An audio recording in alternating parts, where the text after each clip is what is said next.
I'm severely visually impaired, so I walk to most places because obviously I can't drive. I always walk at night during the summer, which lasts anywhere from April to October if we're lucky. Walking alone at night probably isn't the safest idea. But no, I'm from Texas, where temperatures of 100 degrees aren't unusual in the summertime. One of my frequent destinations was a convenience store a few blocks from my house at the time. On the night this encounter took place, I set out for the convenience store to get myself some Pepsi and candy to restock my stash. Our town isn't very big, and most people drive everywhere. It's very unusual to come across someone else walking on my route to the store. But on this night, a man appeared out of nowhere and started to talk to me like I knew him. It wasn't unusual for people to keep watch on me because I'm a hard-of-hearing blind girl with forearm crutches. But this guy had no reason to be there and was walking way too close to me. He asked me where I was going and I told him, just in case I was overreacting. I sped up as much as I could because this part of the route is very dark with only a subway that had already closed for the night. He definitely wasn't there for a $5 footlong. I tried to appear calm through the alarm bells that were ringing, and I was shaking at this point.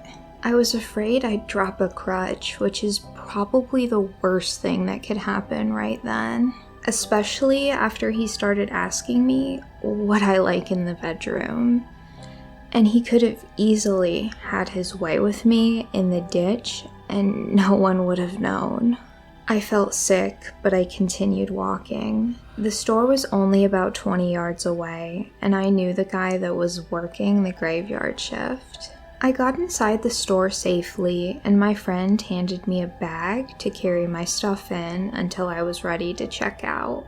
When I got up to the register, he began speaking loudly enough that the creep that followed me would hear him. My friend's voice was so loud, it hurt my ears, and I had to turn my hearing aids down. "Hey sweets, did you ever find my 3DS?" I played along and he opened the half door to behind the counter, and I sat on the stool like it was something I normally did. The creepy dude came over and slammed his Bud Light and a 10 on the counter. After being handed his change, he went outside. After about 20 minutes, he still hadn't left, and he was outside by the ice machine. My friend called his manager, Catherine, and after explaining the situation, she told him to lock up and run me home. He did and even walked me to my door. I put the key in the door and we went inside. Catherine said to give this to you, he said, handing me a keychain and showed me how to lock and unlock the pepper spray. Call us before you come down from now on. He's come in after you for the last 4 weeks, my friend told me. I was shell-shocked. He left and I made sure every door and window was locked. So that creepy dude that stalked me for a month, let's never meet again.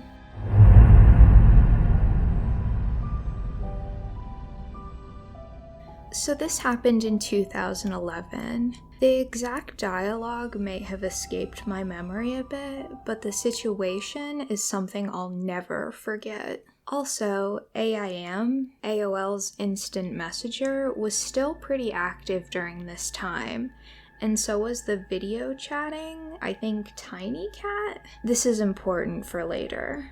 I was on an online dating site.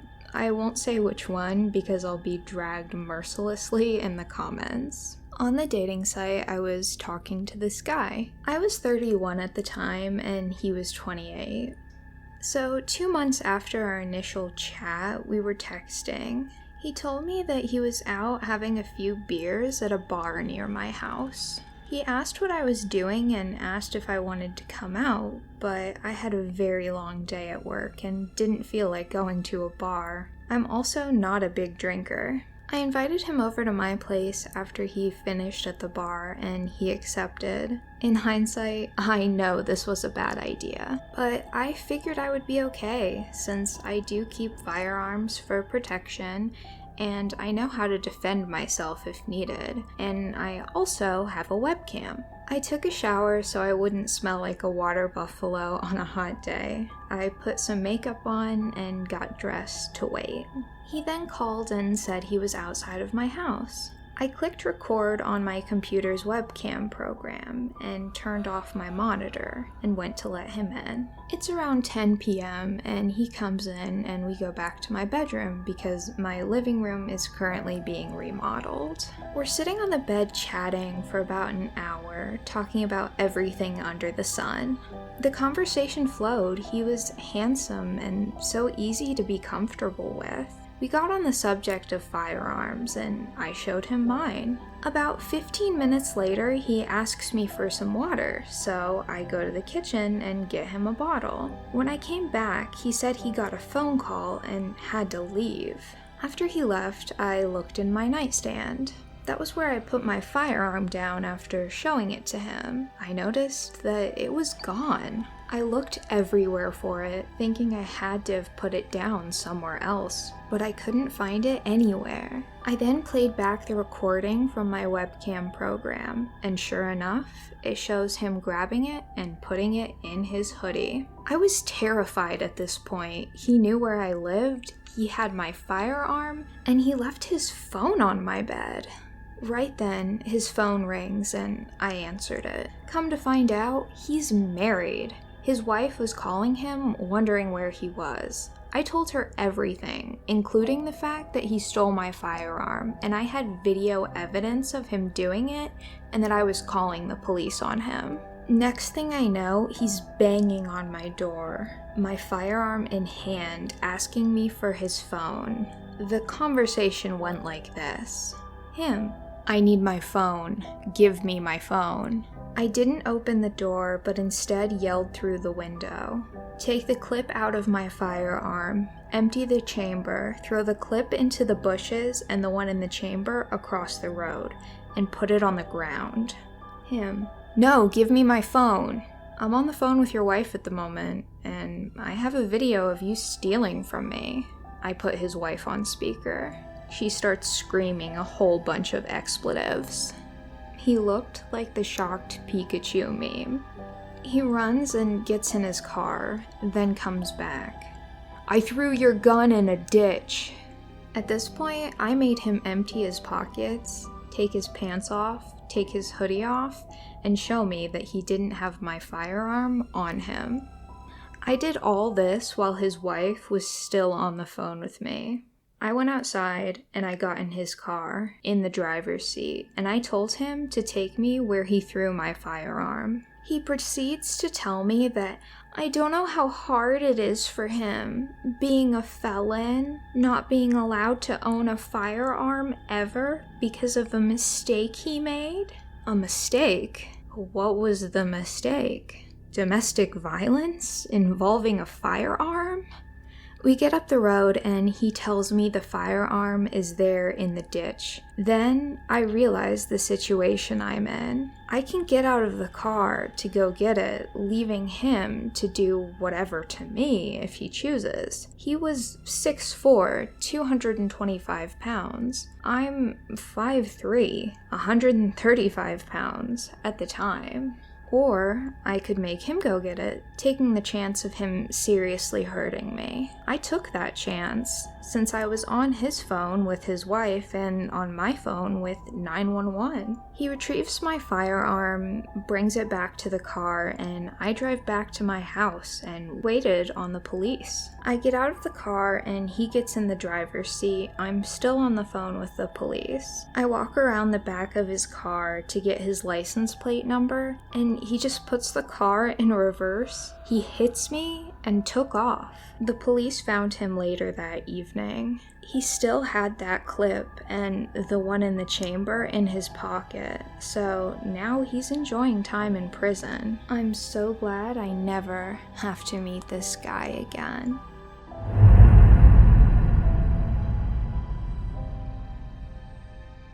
This probably isn't nearly as scary as a lot of the stories on this sub, but it is definitely one of the creepier things I've experienced. This happened some years ago when I was 20, if I recall. I was going on a road trip with a really good friend of mine and his family. Our destination was a concert in a country next to ours, but we would be stopping at night to sleep in the camper we drove in. We hadn't crossed the border yet when we stopped at our first campsite for the night. Now, it seemed like a pretty family-friendly and safe place, so none of us had our guards up or anything. That night, at about 11 p.m. or so, while my friend and his family were getting ready for bed, I went outside to get some fresh air. Our camper was right next to the beach, so I went down to the shore to dip my feet in and get some much-needed quiet time by myself. On my way down to the water, I passed a beach shack. This will be important later. As I stood there letting the waves lap over my feet, I noticed the silhouette of a man further down the beach. But it was a public space for campers, so I didn't think much of it. After being absorbed by splashing in the water with my feet and enjoying the moonlight, I decided to make my way back. Of course, it was very dark given the late hour, but I don't scare easily. Now, as any woman in the modern age would, I usually do stay on my guard after dark. But that thought never occurred to me since I felt I was in a safe environment so close to the campsite. Anyways, as I was walking back, I noticed the silhouette of the man further down the beach was gone. But even more worrying was the fact that I was nearing the beach shack. I saw someone that seemed to be trying to hide from my view behind it. Immediately, I was on alert and called a friend I knew would be awake. I gave the shack a wide berth while loudly talking to my friend about how she was coming to meet me. After not too long, I got safely back to the campsite and hopped in bed in the caravan. I didn't tell my friend or his family because even though I was scared, there could have been many logical, non-threatening answers to what I saw. I put it out of my mind and the rest of the trip went off without a hitch. About a year or so later, I was talking to my friend about the trip and suddenly remembered the creepy experience. As I told him, he slowly got pale. Then he told me something that his brother had told him and his family over breakfast some months after the trip. That same night, after I had gotten back up and gone to bed, his brother had gotten up late at night to get some water. But when he passed the window right by his bed, he saw a man standing right there outside looking in the window. As soon as he was seen, the man left, but it definitely creeped out the brother a lot. But just like me, he seemed to put it out of his mind. Now, with both of those stories, it does not seem far-fetched that the man hiding behind the beach shack had followed me. I am really scared to think about what would have happened if I had been alone.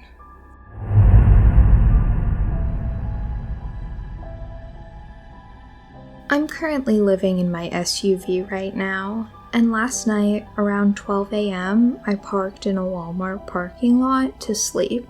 It was one of the worst days I've had in a long time, and I was absolutely exhausted. So I got into the back of my SUV and fell asleep right away, unfortunately forgetting to lock my doors. I've always been a very light sleeper, and I'm thankful because somehow I woke up.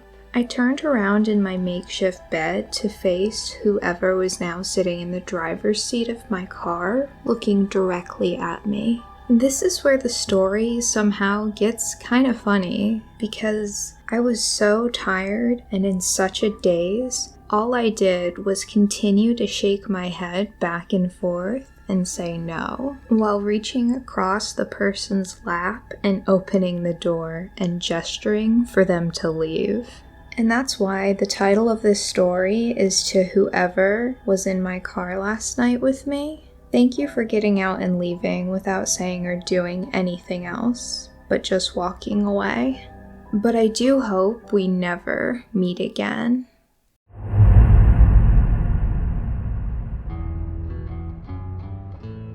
Hello, chill and thrill seekers. Thank you so much for listening. If you enjoy this type of content, please consider subscribing.